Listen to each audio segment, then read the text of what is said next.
Máis de 200 corredores deronse cita no Portosín Trail celebrado este domingo na localidade sonense.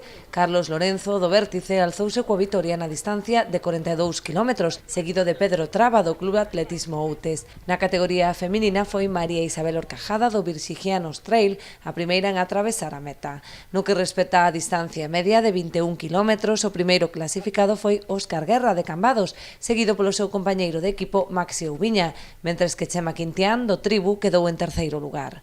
O podio feminino compuxérono Ana Peña, Mari Pombo e Cristina Ríos.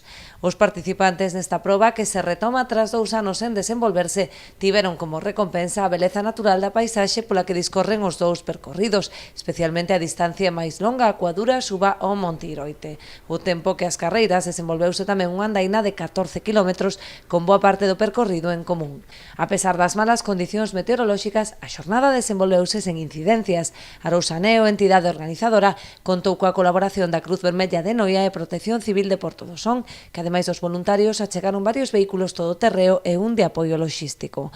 O Trail de Portosín puxo broche de ouro o Revolutrio en Trail Series tras as carreiras do Freixo en Outes e de San Alberto en Ribeira.